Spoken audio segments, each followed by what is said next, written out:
3. Welcome to Marriage with Joy, which is the most open discussion on the internet about the positive, purposeful, powerful, pleasant aspects of living in harmony with matrimony. Marriage with Joy unabashedly discusses the most interesting questions raised by listeners. Our informed and informative panel addresses issues with thought, wit, and aplomb. Voted best of the web 2 years running.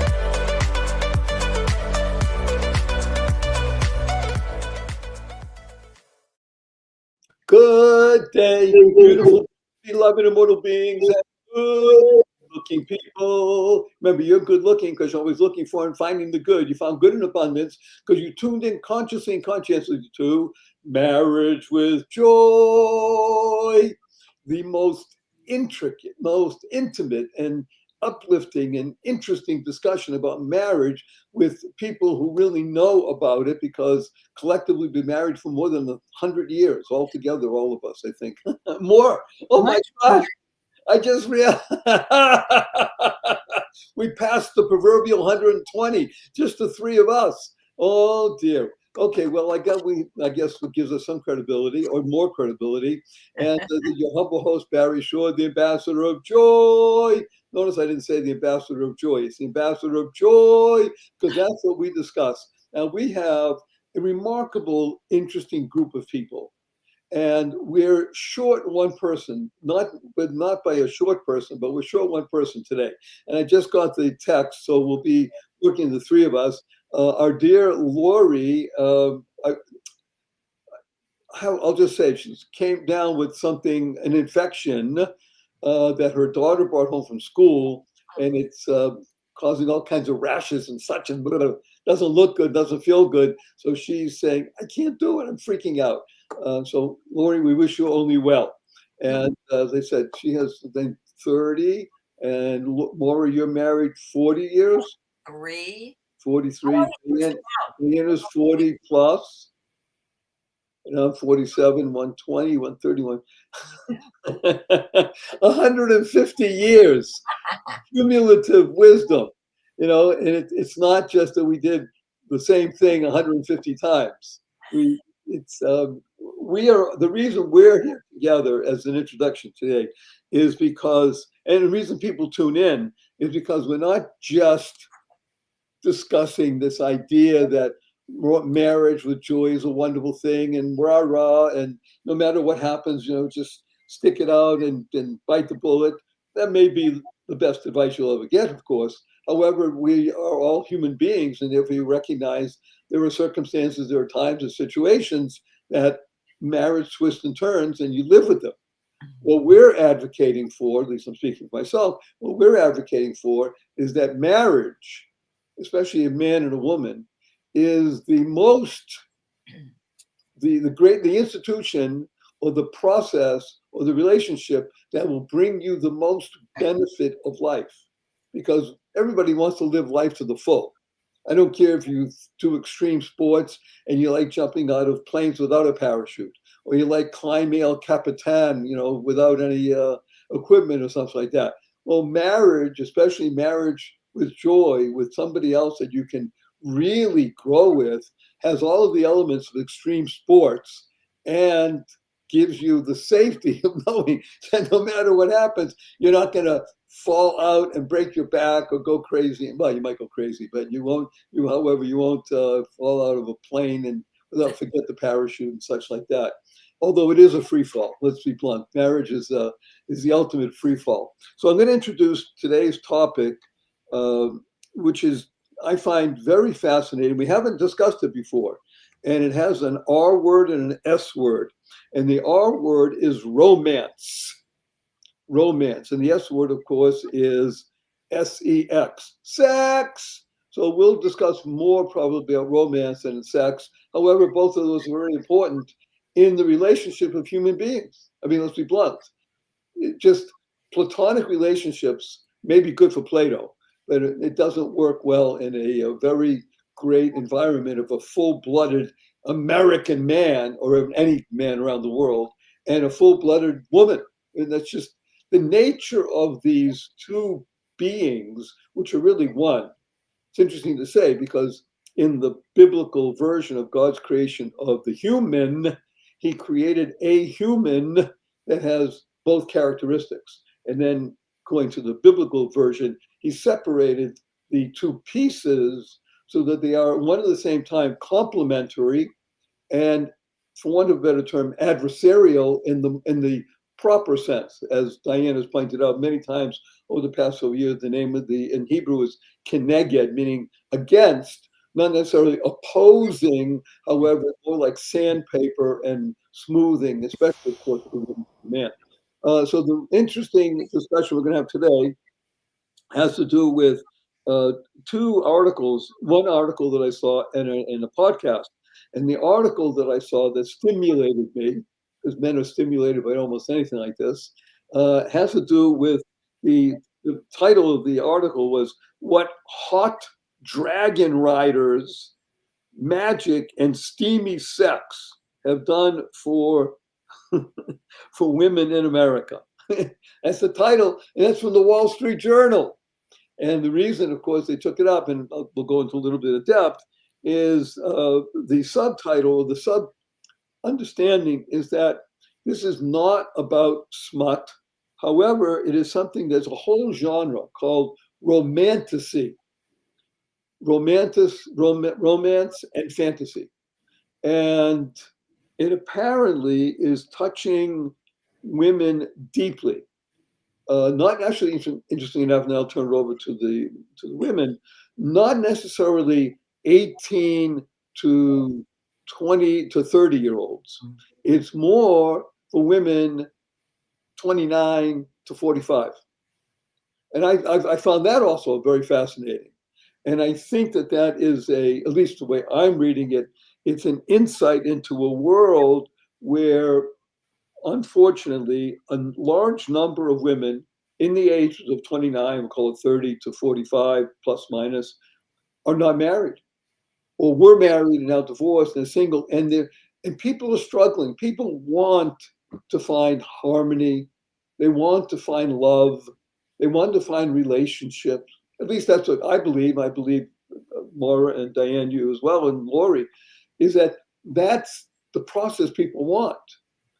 In the interim, there's this illusion of fantasy and romance and what it means to have either a Tarzan swinging from the ropes, which is the way I grew up, seeing that, or these new steamy novels where they're literally people from aliens from other worlds, fairies. And it's funny to say that. I just realized that used to be a word that was given over to male homosexuals, fairies and such, and discussion of these people from other places and how they proceed to be manly or womanly and create the eroticism that people seem to be wanting.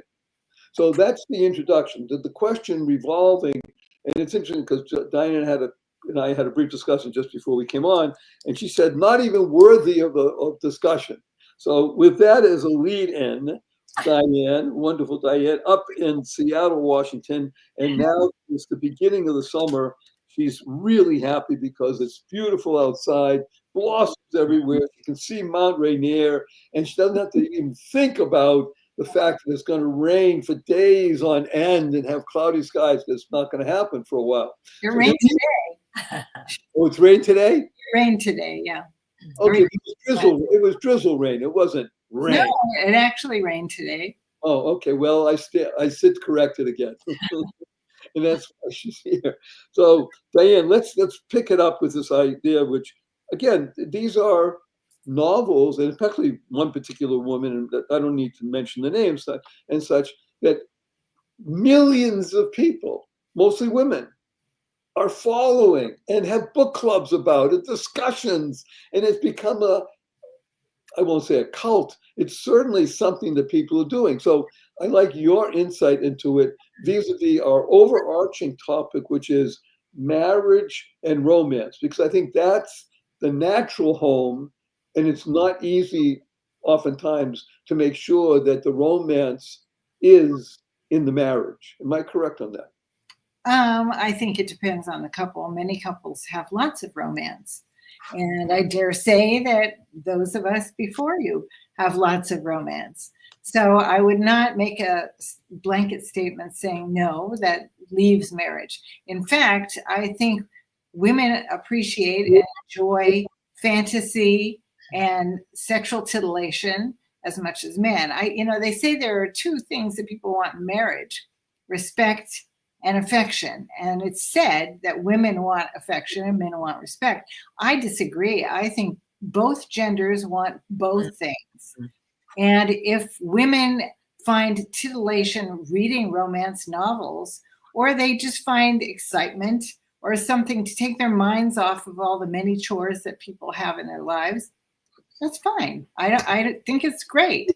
And the fact that women can get together and discuss these things, that would be a new phenomenon. Because in the past, if you were having titillation from reading a book, you probably wouldn't discuss it. You would just be titillated and enjoy it, but you would not get together with other women to discuss it. I mean, I'm not saying I don't know very much about this. I have to qualify. I have never read a romance novel. In fact, I don't even read books basically, except for Torah books. So I'm a poor person to ask about it. But as a psychologist, I would say there's no harm in it as long as the relationship between the married partners is not affected. Now, one of the problems that we see a lot in many situations is men go to porn. Is this porn for women? So I was hoping you were going to go there. I was going to ask you, is this, in quotation marks, soft porn for women? Again, I haven't read them, so I cannot answer, except to say that my imagination about it would be that it includes more than just a visual stimulation of a body.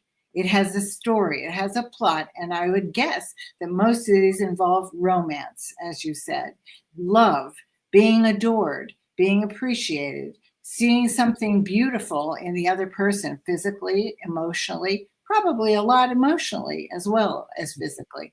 So all those things are more complicated. And if you can have a world of books where you can enjoy that and at the same time talk to your partner about things that are real, that are your real life, and bring joy and lust into your marriage, I don't see any problem with it. I just don't see a problem.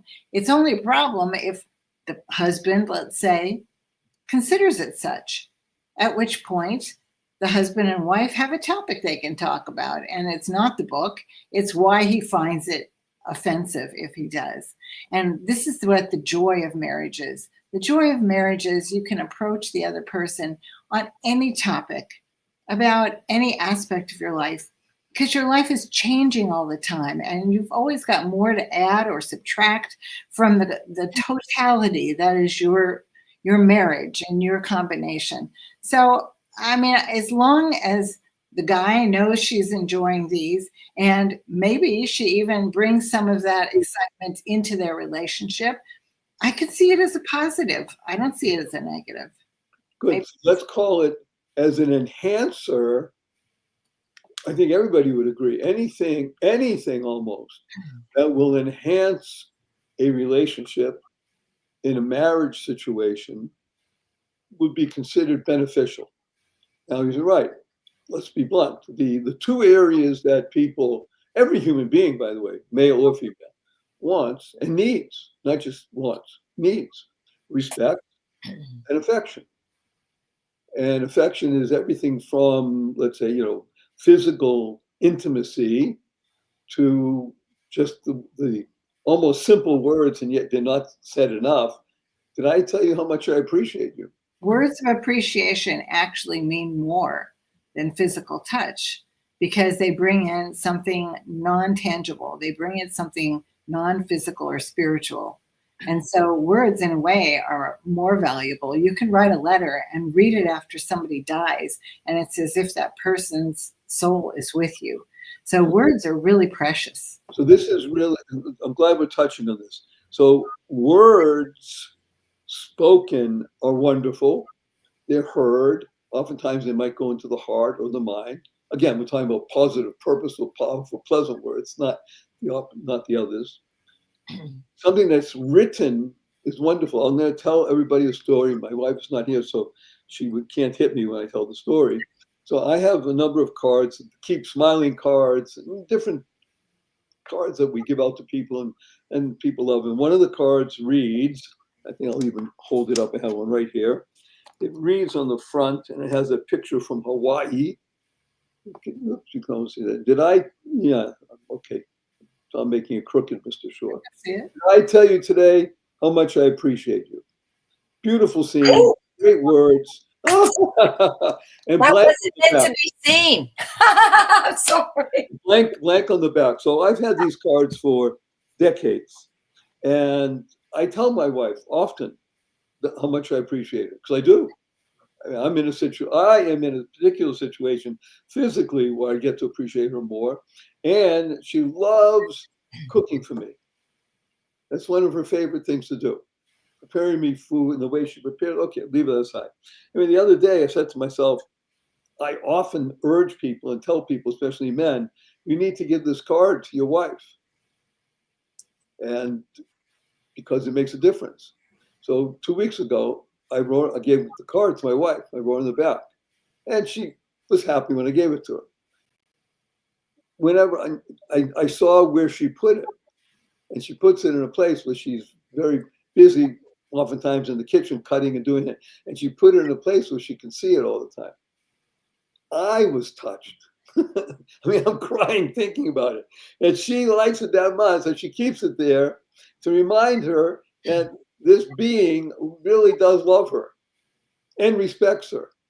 So you're right, respect and affection. Now, the piece that I want to touch on today is this romance idea, because romance, I get the feeling that romance in America today, I'm only speaking about America, and how can I speak about 300 plus million people? You can't.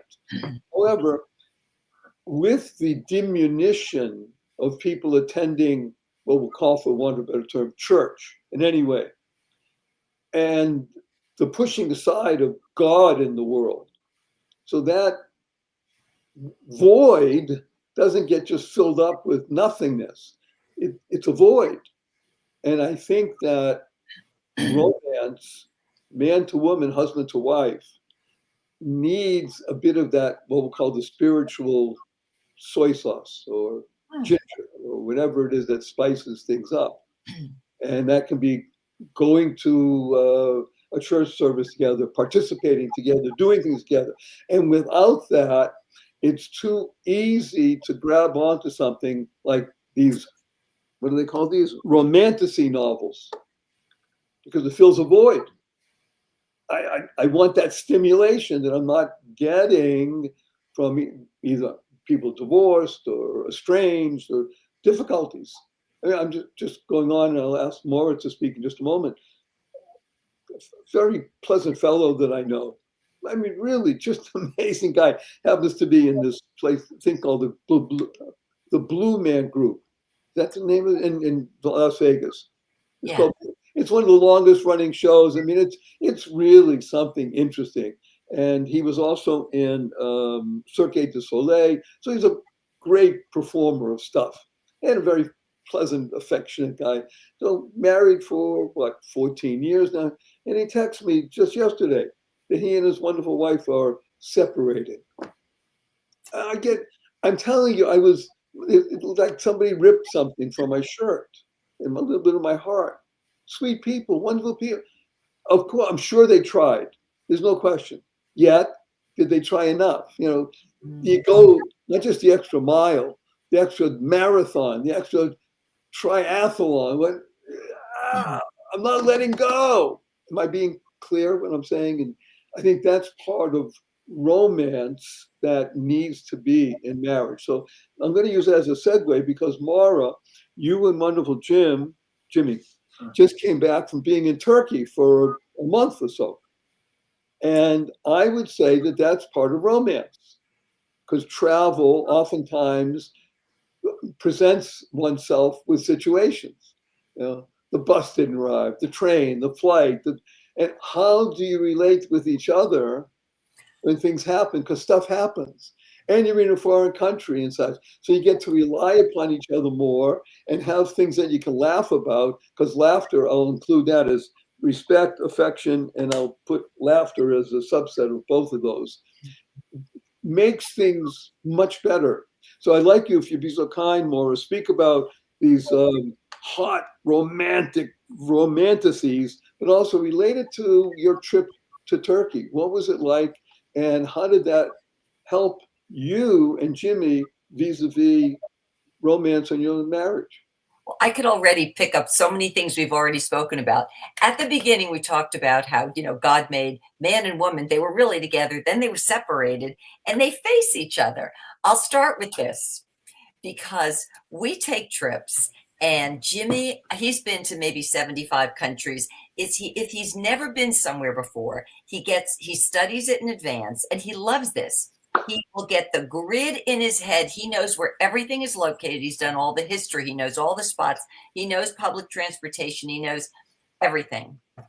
And he knows how to make every reservation. I'll tell you, God forbid if they ever put me in charge, we'd end up who knows where. So just to give you a picture of our trip, and maybe I would say this would be our way of having intimacy, but it's not like other people would say, give me the roses. When we were in college, I was never give me the roses and the chocolates. I would say, I don't even like roses, save them. But just to tell you about this trip, about how two people could do something together and have such a wonderful time, even though they're so different. So Jimmy makes all these arrangements. We probably stayed in 4 different cities, visited maybe a total of 7, which meant a lot of different places we were going. Jimmy knows where every single thing is. He knows, as I said, every public transportation, even though we could walk 12 miles a day, which we love. But as he's busy figuring out where we're going to go next, or where this point is compared to this point, he'd say to me periodically, so Maura, do you know where we are? Do you know where the hotel is? He'd be checking. And I'd say, I have absolutely no idea. And sometimes it would be across the street. And that's because when you want to talk about people that work together, because we love doing this together, but as he's coming up with an itinerary and working it out throughout every day of this trip, I am in a world of my own. I am looking at culture, people. I'm learning about history. I'm meeting people that'll speak English, and I'm asking questions about their background, how they live. I'm observing things like, how are young people? How do they compare with the United States? What are their values? How are they working? How do they present themselves? How do they dress? So here we are both on this, experiencing the same trip. We do everything together all day long, but it's as if I'm on one track, he's on the other. And yet, like, there was one place we stopped. It was so we didn't have to take an overnight bus. He dropped us off, or he put us up in this one town. And I have to tell you, I got this feeling when I was there of such oppression. And I thought, I can't even tell this to Jimmy. I was depressed. It was just a lot of heaviness, specifically in the dress of the women. I'm talking about all black, right here. Oh, real burqa. Full Everybody, everything sold were all of these things. Now, I grew up with nuns. They were more, to me, they were more heavy than nuns, because even going out to eat, they would lift up and immediately close down their flap. One woman not only was, and these are young girls covered here, but one had even the veil over her eyes. And there were so many of them in this one city. But I waited because Jimmy worked on this as part of the trip. And the next day we go and everything is back in color and the music is back on. And there's just a variety of people, which I love. And he said to me, I said, Jimmy, I'm glad it was only one night, because it was a little heavy duty for me culturally. But he said to me, Maura, I knew there was going to be something here for you in terms of things you look for and want to experience around the world. So that was curious to see how two people. Let me interrupt you. You're saying Jimmy purposely brought you to this city, knowing that this is a city where people are. They live differently from us. Wow. And let me tell you something else. Wait a minute. He did that as a treat for you. He did it so we didn't have to take an overnight bus, because the country is huge and they don't have trains that we could have taken. And he said, I thought I'd save us an overnight bus trip and we would go a few hours, stay at this one city. But I'm telling you, I felt such heaviness. And yet, even though it wasn't the most pleasant thing for me, it's the very thing I enjoy to know it's a takeaway for me, because there's something in me that needs to connect with people from every background and to understand where they come from, how they think, what their history is like. And also, I'll have to tell you this, even though I felt the heaviness, and I would almost say like a sense of oppression, I also learned, how much this is true or not, that a lot of these women actually enjoy that very subservient role. But for me to see like 18-year-old girls that would be closing themselves up right above their mouths, so even their mouths couldn't be seen, it was very dramatic for me. But I'll tell you, it was one of my big takeaways. I'm so glad I went to see and to experience part of that. So here we go. We get Jimmy, who knows how to get me from point A to B to C to D to E. And then we have me, that I couldn't get around the block. And yet I'm busy taking in all the things that are important to me. And I'll give you another example. We went to, he had been there before. It's Ephesus, which is... By the way, it's very interesting. It happens to be, people should look it up, Ephesus. It is one of the most ancient cities in the world. It goes back easily 3,000 years. It does. And the history there, he had been there previously, and now they're kind of building it up. But the history there exceeds anything I had ever seen. You know, they always talk about Rome and how much was there. The details, unbelievable. And I thought, wow, these people lived a lot finer life than we would imagine. I used to think, you know, history is very rudimentary, but you could see it was great and it was glorious and things that are still standing. So it was just funny. That was part of the trip. And I'll make you laugh about another part of the trip, which of course he had to share with our daughter. We would go and we'd eat a lot. You took your daughter and son-in-law with you? No, we didn't. But it was one of the stories he needed to share with both of them, because the story is, there's always something with Mom.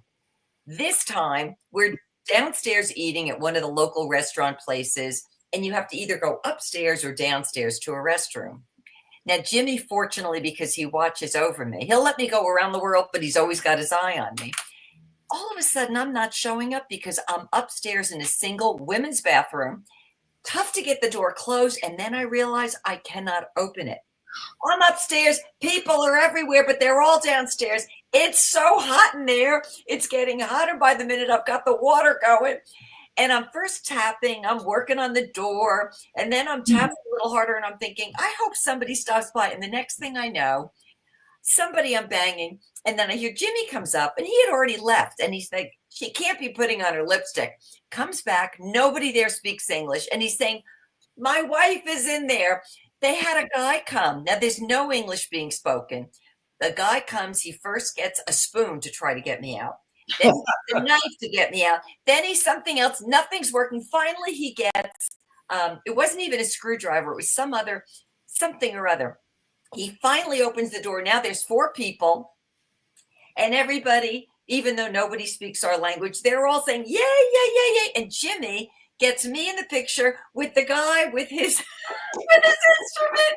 And that became one of the big jokes of the trip and one of the takeaways, because you never know what's going to happen with Mom. Well, but again, it was a fun experience. Right. This is romance. I'm going to ask you the easy question. You don't have to answer. Were there Turkish toilets in Turkey? Yes. Wait a minute. This I don't understand, and because there were not enough people that speak English. Although I have one friend I met who's American and Turkey, and she was over there.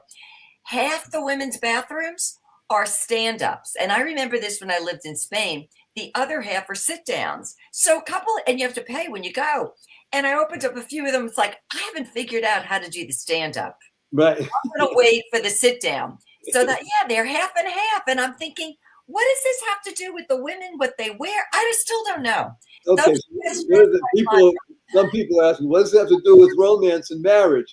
So it has to do with everything, because Jimmy left, and he had, where's my wife? He has to go back and rescue her. She's in the bathroom. Locked She in the can't get out. It's like, and the beauty and the genius of America is that no matter where you travel in this great country of ours, from the top of Alaska down to the bottom of Florida where you are and such, and in between, most oftentimes the bathrooms are sit down. It's fine, and almost all of them are clean, and most Very of the time people speak English, so it's good. And but the point is that Jimmy's watching you, Michael's watching out for Diane, and vice versa. I'm watching out for my wife, and she for me. And again, this is where romance, I think, with the small r, is an essential aspect of marriage with joy. Because as you said so nicely, Diane, it's respect and affection, and the ability to express how much you care on a regular basis, by the way. I mean, a regular basis. Daily is not too often. My wife would say to me sometimes, okay, knock it off already. I've heard it 4 times today. Fine. The point is that I'm experiencing, and I wanted to share with her how much I appreciate it. Because I have physical challenges because of my situation. And so she takes it in stride. And for me, though, it brings home how much effort it takes to help me and do things. So it's really tough. Okay, we're running on I think we're running a good schedule, and I'm only sorry that Lori is not here to chime in, because I think she'll really enjoy the hot, sexy romanticities. But maybe we'll ask her about it next time. I am going to mention the other note that I did send to everybody has to do with a podcast that I listened to. The name of the person who was doing the interviewing, his name is Dennis Prager, and he's a good friend of Michael and Diane, as myself, and he's well known to millions of people in America, around the world. He is in need of prayer because he is in a very difficult physical state. And again, he is experiencing true caring from millions of people around the world, because it takes prayer, therapy, and love. He had on a what they call the best of Dennis from shows from years ago, and this particular one I actually had heard 11 years ago, and I downloaded again on my waterproof MP3 player, and out in the water with the beautiful sunshine here in Henderson, either on my backstroke or my crawl and such. And the title, I think you're really going to find very fascinating. Are you ready, kids? Here we go. The book is called The Good Girl's Guide to Great Sex. And you thought bad girls have all the fun. It was written by a woman from Canada, an evangelical Christian, devout, who does not wear a burqa, and she is, or handmade outfit, and she advocates and believes, and at least in her world, has done studies and research, and is proving that really the greatest growth of intimacy and sexual encounter and benefit comes about from people who are in a loving, giving, religious environment. Isn't that interesting? She says, good girls, what did I say? The Good Girl's Guide to Great Sex.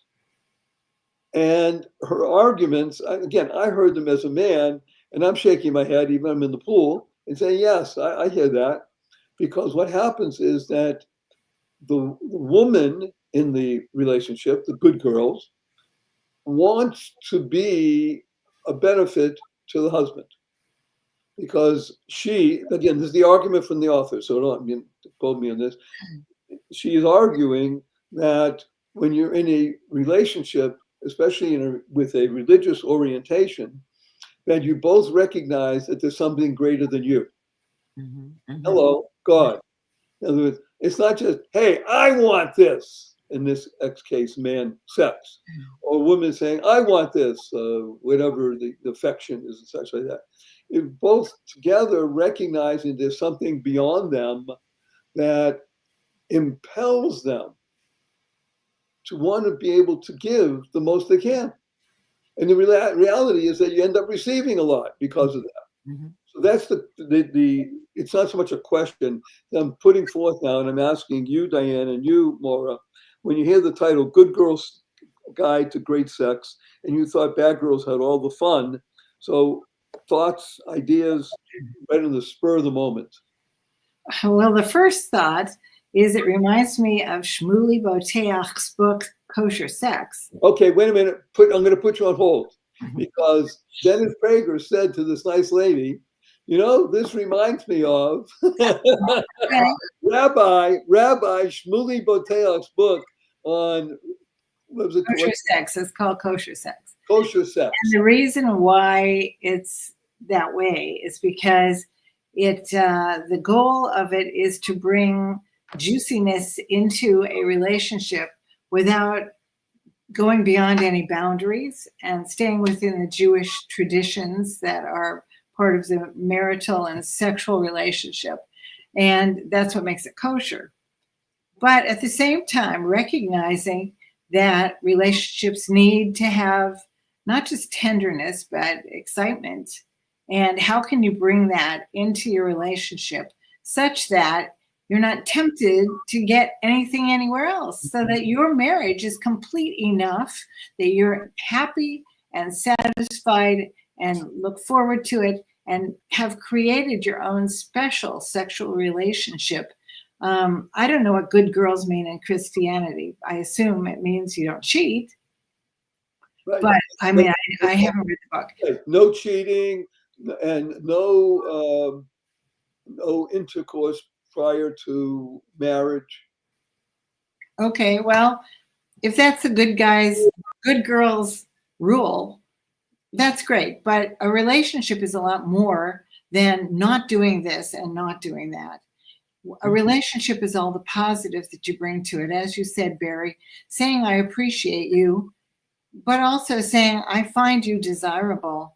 I find you more than just your body. I find your whole being desirable. I want to touch you, not just physically, but that too. But I want to touch you emotionally and spiritually so we can combine and make sex more than purely physical and expand it beyond that. And what that means is that sex is not just when you two get together. It means sex is part of your whole world together and your whole interaction, how you relate to each other in every situation. You then bring when you have sexual moments together. And I mean, for me, I adore my husband. I couldn't help it. I tell him all the time, your sexiest organ is your brain. Because you've mentioned that many times on the show. So people, because when I talk to him, that's what makes him seem more and more attractive to me. Right. And when he shows me his brilliance, which is all the time when he talks, then I get more interested in him in every single way. And I think that's what couples can do if they feel that their love life is kind of blah. They can explore bringing in other kinds of interactions and interests and doing things in different places so that then it spurs ideas and memories. And I think that that's the key, is that you focus on the other person and try and expand the sexual relationship to include all the other aspects of who each of you are and what you each want and how you enjoy and appreciate the other person. Because the more you appreciate the other person, the more sexy your relationship can be. Yes, and I want to expand on what you just urged people to expand upon, is that this is the genius of marriage, is that it's not a one-night stand or 1 week stand or 1 month or we're going to be here for a long time together, God willing. We have time to develop. And I think that's part of the process oftentimes of having a sexual relationship, is the slowness and the buildup warmth and intimacy and such like that. There's no need to rush things. There's the ability to maintain a joyousness in the interactions with each other, and know there are certain times we're going to be together and other times we might not be. And that sexual tension in the positive way is always in the air. Now I want to make a segue to you, Maura, and I think part of what we find most disturbing in the world of the burqa is that there is not the intimacy. In other words, well, say it like this: when the burqa goes home, it's not okay. I take off this and hang it up like my armor, and now I can walk around the house not in a bikini. However, okay, fine, I can wear normal clothes.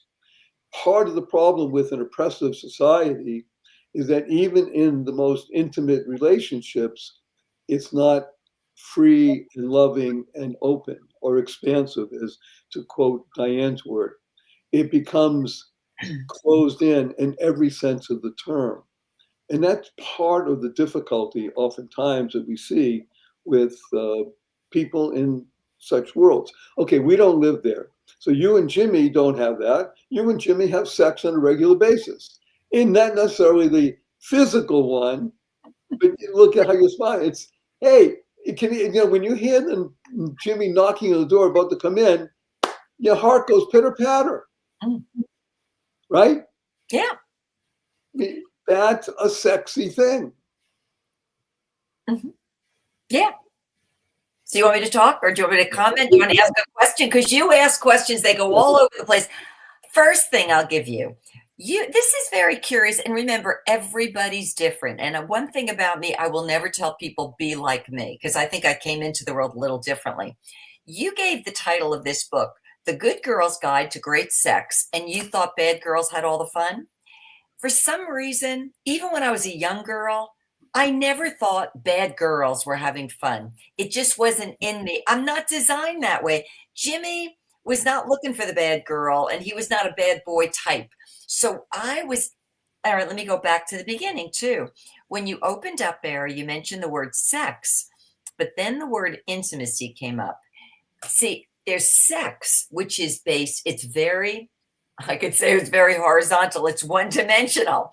But intimacy is something else completely. And that's where it does get into the spiritual component. I probably mentioned this before, and I'll tell you, it went even into a month ago or 6 weeks ago. You wouldn't have known this, but Jimmy had yet other heart situations. He had not one, but two heart surgeries. The first one didn't work. He had the next one. The heart's working at 20%. But this has now been a situation back and forth. They fixed it.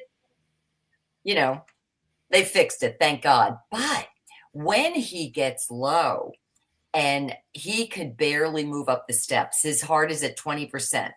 Now, in between those two surgeries where his heart was just out of rhythm, I mean, he was beating 220 beats a minute. Imagine that, waiting for the surgery, second one. He could barely get up the stairs. Now, this is all going to come full circle with many of the things we said. He said, Maura, I don't know if you realize this. He said, but in all the times that I couldn't get off the couch, and this isn't just recently, this has been over the past several years, because he'd be like on up and down with however the heart was. He said, do you know when you would sit and you would read to me, and I would read some spiritual things? I didn't even know this. He said, your voice was so soothing and uplifting to me. And he said, you have no idea of what that did for me. He said, I sometimes think I'm around because of you, not because of doctors. He said, because you helped sustain me. So hello, how do you feel when you hear that, kid? That's the kind of a relationship I want. Like, I didn't know he was going to say that. He said, Maura, your voice is so soothing for me. And when it was mixed in with faith words and spiritual words, that's the difference between just one-dimensional, all right, we're married, we have sex however often you want to have it, or we are a married couple and every last element of us is united and yet different. And the levels and the layers and the interest and the richness to that so far exceeds anything. And as a case in point, this is almost sad. I don't even like talking about it. Jimmy didn't even like hearing it. There is a woman I know, a little bit older than me. She was married for many years and then decided she was going to leave her husband, never officially divorced. And when I first met her, she was fine. And we talk about all these intellectual pursuits and all these other things. But I went out with her about a week ago, and she was talking to me. And this is where it goes into the good girl, bad girl thing about how she had just come back from a cruise and in a matter of 8 minutes met someone. And, I have to tell you, this is about good girl. And I'm at the table. I'm like, I don't want to put any condemnation on this lady, but 8 minutes and she's met somebody. Now she's going to go back and visit. And this isn't the first time. And Jimmy's like, okay, Maura, keep that. I don't even want to know the details. Keep it at a distance. That woman is thinking she's going to get something. It may be the level of fantasy. It may be an attention she thinks she's looking for. She never fully dealt with the man that she hasn't even officially divorced. And it's running at a level like this. And my thought was, what kind of a man is she going to meet with that kind of an attitude? And is she looking for that and yet missing all of these other elements that could make a relationship, a marriage, and a life so much more fulfilled? So those are some of the things I had to say. But I agree. When you have a relationship that has intimacy on a number of levels, even when you say the conversation, Jimmy and I, we do different things. We come together. We will share everything we're learning from different perspectives. And I always say, Jimmy, we agree on just about everything. But I said, I'm so glad you know things I don't know. And then there'll be things I know and perspectives I bring in. And there is a level to our relationship. Maybe it's our value system, but it's what makes us exciting and youthful and ever growing and ever changing and ever evolving and ever fascinating to each other. And you could say ever sexy if you want, even though I don't talk that way. But I believe that's for us. It's wonderful. Very good. Very good. Diane, you have the next to last word. What would you like to expand or expound upon what Maura mentioned, if anything? Well, if we're talking about romance, I have to say, you're not going to find it in a book. You'll find titillation. You'll find a distraction in a book. But romance is feeling wanted, feeling adored, and doing it to the other person. That's romance. When I met my husband, it was like, well, you're Mr. Romance, because he made me feel adored.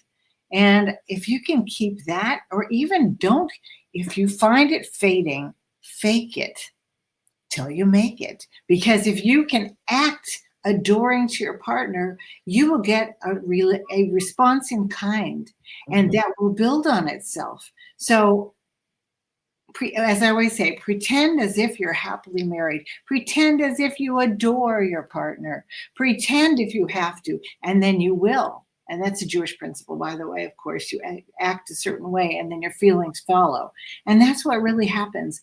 But remember, there's always something adorable about your partner.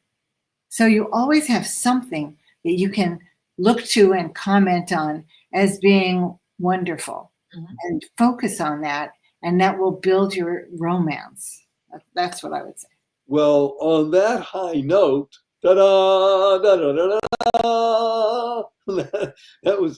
this is a very beautiful session. Again, I do want to mention that we do miss Lori, and we wish her well, and she should recover from these terrible, itchy things that she has on her. And I think that she would add a bit of spice and agree with what we've said about romance. I think toward this last piece that you brought in here, Diane, is quite important for people.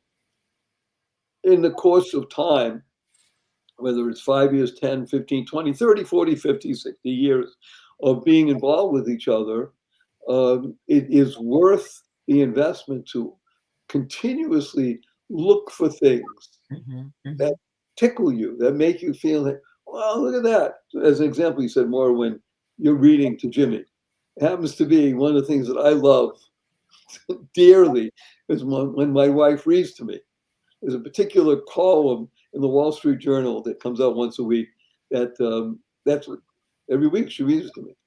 I love it when she reads because actually, I'll tell you two things and then we'll laugh and we'll say that. So my wife, as you know, is not from America. So English is not her, it's her second language, not her first language. And she's been reading and learning English since she's 9 years old. So it's not as if it was foreign to her, but it's still not her language. So there are a number of words that she either pronounces differently than you would. And I love it because I get to laugh, not at her, but just laugh because I never would have seen it that way. I'll give you one quick example. So my wife's amazing. She actually has read in English, not in the original Greek, both the Odyssey, the Iliad and the Odyssey. And if you remember in the Odyssey, so Ulysses is coming back home and his wife's name, I'll spell it for you, Penelope. So we all know her as who? Penelope. Yeah, but that's my wife reads it Penelope. Of course. That would be normal. Yes. Right. That's what I said. That's why I'm telling you. Wait a minute. That's why I love it. I never would have seen it that way because I learned it one way. Penelope makes all the perfect sense. And it's so precious. It's so adorable. I love it. And a number of words like that I never would have seen except through her eyes and her knowledge. So, and it makes me smile and laugh. And it is those little things of intimacy that make all the difference. That's romance. That's life. That's marriage with joy, which of course this show is all about. So we thank you again, wonderful Dr. Diane Medved, fabulous Maura, in absentia, fabulous Lori, and your ambassador of joy, your humble host, Barry Shore. And we have a blessing from each one of us to you. Go forth, live exuberantly, spread the seeds of joy, happiness, peace, and love. Go mad. Go make a difference. Thanks, kids. Here it is. Welcome to Marriage with Joy, which is the most open discussion on the internet about the positive, purposeful, powerful, pleasant aspects of living in harmony with matrimony.